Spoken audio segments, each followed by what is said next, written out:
Welcome to the 20th episode of Elliott Astro-Imaging. I am the host for tonight's show, and tonight, not looking so good for imaging, as it was looking clear most of the day. The clouds have rolled in within the last half an hour, unfortunately, and we don't have much going on for imaging. I was hoping that tonight and tomorrow night were going to be beautiful and we could image. Unfortunately, not the case. And I wanted to get out and get the bubble nebula tonight. That may have to hold off until either tomorrow or Tuesday. But we always have backup plans just in case, as I wanted to get this episode done either way, whether there's clouds or not. Tonight's episode I actually wanted to do is just process the images that we got on the last session, which was the Sadr complex in both cameras. But I did not post the hydrogen alpha one. I have not done that one yet, as we're going to actually do that now. We're going to go to Nebulosity. And again, this is a program that I use to extract a certain channel out of the actual picture. And what I do is you go to Batch, and then you go down to where it says Batch One-Shot Color with Line Filters, and you go to RGB Camera and extracting the red channel. So then you go to July 5th, and you extract these ones here that were the 10-minute images, and all the things are set, RGB, everything is good to go, and you're just going to hit Done. And what this will do is it's going to go through each image individually, and it's done. And what that just did was it actually extracted the red channel out of each image. Because when you're shooting in hydrogen alpha, you want to get the red channel. You don't want the green or the blue. You want solely the red so you can get as much detail as you possibly can. So we're good. We're going to close that. So we're done with that. And now we're going to pull up Deep Sky Stacker. There we go. And now we go to Open. And now you can see here that there's an OSC, again, which is the one-shot color with the red channel. And you're going to take these and hit Open. So now you have these 7 that are open here. So we're going to just check all. So all 7 are going to be here. Sometimes what I like to do is I like to bring this over so that way you can bring some of the detail out. So this way you can see what's going on for the actual image itself. Now that looks really good. That is a really good image there. Okay. So you can see that. I'm going to bring it bigger here so you can see it. And I've already looked at each one individually here. You can see that not much changes with these images. But you want to try to get these stars as pinpoint as possible. Then you just go to Dark Files, and of course these are already done for 10 minutes, so I already have these set. So you do Darks 10. The Flat Files, which are already here, which is the OSC R. So you're going to take these ones and hit Open. And the Offset Bias Frames, and Open. Same thing, go like that. So this is the first time that I'm actually doing with this one. I did a pre-process super fast that night, and it turned out all right. It didn't turn out great, but it turned out okay. But this is actually going through with it and actually getting it dead on. Wow, that's a lot of stars. Okay, we're going to do 17% here. 54, perfect. All right, so we're going to stack it. So it's going to run the offset frames, dark frames, flat frames. So it's going to go through with these real fast. And now that we have Photoshop, we can actually take this and import this right into Photoshop as soon as we're done with this. And we can actually get an awesome image right out of the box. So we should be in great shape with this. And as I said, I'm not going to go into too much detail with the processing with the Deep Sky Stacker because I did this on a few episodes ago. Spent a little bit of time with what is a dark frame, what is a light frame, bias, flats, everything. I did discuss that in detail with a couple of episodes. So I'm not going to go into too much detail with that. All I'm just doing is I just want to see how this image looks and actually go through with the motion with everybody else doing this live. And also, if you watch it later on, you can see this too. So it is done. So we're going to take a look and see what we got. So as I said, I like to keep this at about 30% or so. And then bring this down here. Bring this over. Bring that there. I'm going to try to get this curve just before that bump. And hit apply. Yeah, it's looking really good. So it's a little light, so we're going to bring this over just a little bit. Yeah, you got definitely a lot of nebulosity. Again, this was 7 of them that were stacked. That's 70 minutes because it was 10-minute frames.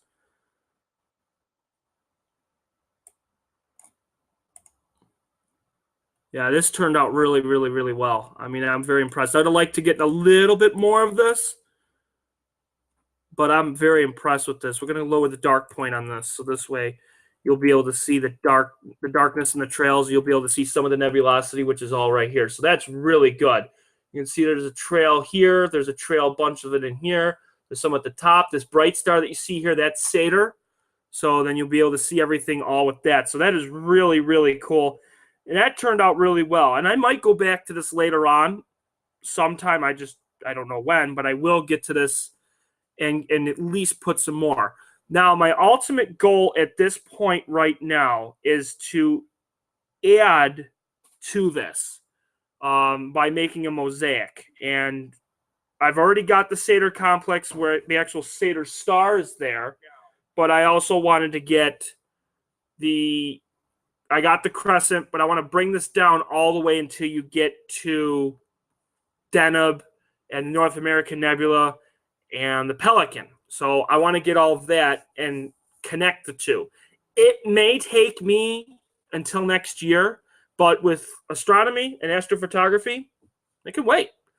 And you take your time and you do what you can. You know, if you get an hour and a half or 2 hours of one section, move on to the next one. And you keep going until you get a beautiful image. So we're going to make this just a slight bit darker here. Make that at 8 degrees. Yeah, that's a little bit better. I like that a lot better. So then we're going to save it. So we're going to save picture. And we're just going to name it Sadr.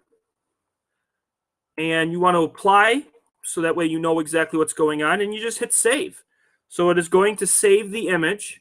So you should be in good shape with that. And we're going to minimize it. So now we're good with that. So now the next thing we're going to do is we're going to pull up Photoshop. Because now we've already saved it.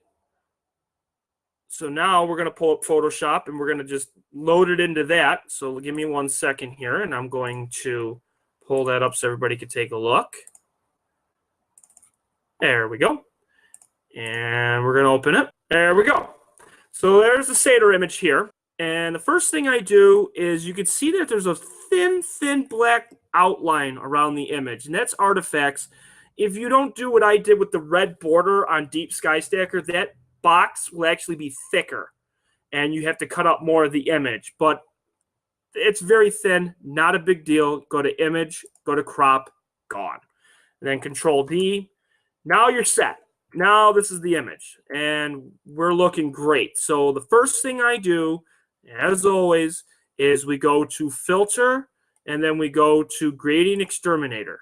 And you could do medium, you could do low. I like medium. That creates the flat field image. It didn't do that much. It changed a little bit on this bottom, so that way it creates a flat field. So we're golden with that. The next thing is we're going to zoom in here, and we're going to see the stars here, and we're going to make a copy, and we're going to hit Make Stars Smaller. And again, this made the stars smaller, so we're going to just move this to the middle of the screen here. There we go. And you're going to be able to see the actual stars get smaller just by a little bit, which is what you want. Then you're going to enhance the DSO and reduce the stars. And this will actually reduce the stars even further, so they'll be even smaller. And it's going to bring out the nebulosity even more. And that's what you want, especially with hydrogen alpha. You want to get as much nebulosity as possible. So it is done, and then you'll be able to see what we got. So again, I'm going to go to the middle of it here, and then you could take a look at the difference. So you can see that it actually made the stars a lot smaller. So this is with it, just the regular imported image from Deep Sky Stacker. And then this is the image here. And I'm going to zoom it out a little bit here so you can see the difference. And again, that's it without it. And that's it with it. So it really brought out that hydrogen alpha out of it, which is what you want. Okay. The next thing that I like to do is the deep space noise reduction. And this gives out the little fine little details and artifacts in the image, and it pulls them out. So then you'll be able to see the difference on that. So now it's a little bit, it's even smoother. And then I do the less crunchy and more fuzzy. And we're going to run that. And it's done. So now the last thing we do is the space noise reduction. And now it's done. So now this is the image right here. So this is what we got. It is a lot smoother. It's a lot nicer. And you get that actual enhancement of the nebulosity, which is what you want. And that is really good. And even zooming in, it looks really, really, really nice. Now, you could go even further, and you could even go to make another copy of this and go to filter and go to other and high pass. And what the high pass does is it'll actually enhance some of the actual details a little bit more. So don't want to do too much. I like to do between 2 and 2.5. And then you just go to soft light, and then you're done. And soft light actually enhances the actual nebulosity. So you can see the dark lanes, which is right here. You can see the dark lanes throughout here and out and through here. And then you have all this nebulosity, which is fantastic. And it's still a flat image is what you want. So you could actually take this image and connect it to the crescent, which sits right in here. And then the Sadr complex fits right in here, which is down here. And it's one long image, which is really nice. And that it will be the second mosaic that I'll be doing. The first one was the North America to the Pelican, which was really nice too. So that was this one. I did not post this image yet, so I'm going to save this one. I'm going to save it as a TIFF image here. It is saved. It is done. The other image that I took, and I posted it, but I didn't actually get a chance to actually process it and show everybody what it's like. And we can do that one super quick too. That one's a lot easier. That one doesn't take as much to do. So we go back to this. And with that one, we don't have darks and flats or anything like that. As I said before in previous episodes, it is a CMYG filter or sensor. So we're going to go back to Deep Sky Stacker here, and we're going to pull up the ones that we took that same night, and this is with the Orion G3, okay, and we're going to bring it down a lot more here. There we go. There we go. So now that actually looks really good. And then you'll be able to see the stars and everything. And again, I went through every single one of these too, so you can actually see that there was no drift. There were a couple in the beginning that didn't look so well, but I did fix that. And it's unbelievable to look at this first image and then go to the finalized image and look at the difference. And it's just incredible. So we're going to check all. And with this one, we're not going to do any calibration frames whatsoever. And we're just going to hit check them all. Just let them just register. Let them do what it's got to do. 49 stars, fantastic, and go. So it's going to stack all 7 of these. These ones are 8-minute images. So with that, it's 56 minutes. It should be perfect. This one is done. Doesn't take long for these because, again, it's a small sensor, so it doesn't have to worry about too much with that. So same thing. Now with this one, instead of it having black and white, this one has the red, green, and blue. So it has the 3 channels here together. So we want to get all 3 colors together. So it's like a matching game pretty much. You want to get all 3 of them together and not have too much overlapping. So much fun. That should be good right there. Okay, and then same thing. This one you really want to crank the actual mid-tone a little bit here. Different camera sensors, so it's going to be different settings and everything. I definitely want to crank this to like 2. Try 1. And then you want to there, and then crank the saturation. Now that's something that we didn't do with the other camera. Other camera didn't have that. It is very blue. I'm going to change the blue a little bit here.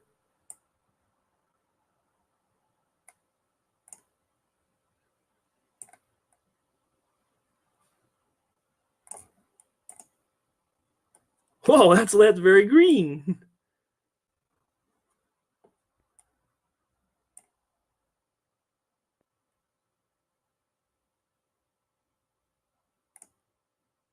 You want to just try to get it as close as you possibly can. It's a little bit better. There we go. So you can see that you have to really play with it, but I mean, it's not too bad with this. You just got to really make sure that you're getting it dead on. Of course, when you're looking at this, you're going to say, well, that doesn't look all that great. And again, this is pre-processing, so just keep in mind with that. And there are going to be some pixels there, which you can edit that out later, and that's not a big deal. Actually, that's not too bad, actually. Well, that's not bad at all. Perfect. Okay, so that looks really good. So then what you do is the same thing. You go to save the file. We'll do Sadr 2. All right, minimize it. And go to Sadr 2, and we're going to open. Perfect. And again, the same thing with this one. You're going to see that there's a box that sits around it, and you're just going to crop that out. No big deal. So crop that. Okay. And then you're going to hit Control-D for deselect. Make a copy. And then the very first thing, as I said before, go to this, creating exterminator, medium, perfect. So it's pretty much the same thing with most of these. It makes it easier. The next thing actually with this one is you go to HLVG, which is the Hasta La Vista green, to get rid of that green around the sensor. And then I like to touch these up with the healing brush. And again, I'm just doing this super fast, but you can get really close up and then you can really go nuts with it. But again, this is just for purposes for time saving and whatnot. But you could do it that way. And then just go through with this and actually get it, dead on, so that way it would be fine. You make the stars smaller, so we'll zoom this in. You can see the stars actually weren't too bad that night either. For going 7 minutes, that's not bad at all. I mean, it turned out really well. So the stars, you can see, got a little bit smaller, which is nice. Enhance DSO, and it's done. So you can see, and I'm actually going to make this a little bit bigger so you can see that the DSO actually got brighter. And the stars actually got smaller and more pinpoint is what you want. It did make it a little bit bluer, but we will fix that right now. And how you do that is you go to Image, Adjustments, and Curves. And then you just go right to the blue, and you just slide this sucker right over. And so you can get a nice, decent color out of this. Because right here, that's too blue. Or if you slide it over too, that's too yellow. So you want to find a common medium, which is not too bad. That's not bad. And hit OK. So that's not too bad. You want to increase the star color with this one. That's another one you don't do with the hydrogen alphas. You want the stars to really pop out. You want it to look really, really nice. You go to Deep Space Noise Reduction. Okay. And then you go to the Space Noise Reduction. Okay. And then you go to Less Crunchy and More Fuzzy. And you're done. That is it. So this would be the image, and then you could just go to levels and you could play with it and get it just to be exactly where you want it. You can make it a little bit darker. And I have this image that's already pulled up. That's, I put it in the Yahoo, not Yahoo, I'm sorry. I put it in with the Facebook group. I also put it on Google Plus, and I sent it out to a few of my friends. And it actually turned out really, really nice. And again, all this was just 7 8-minute images from the Orion G3 on just a regular, simple Sigma lens. It's a macro lens. It's a 5.6 f ratio. and it turned out really nice. And I hope to continue keep using this on different objects. The one that I can't wait to get with this, and this will take a couple of panels, is the Andromeda Galaxy.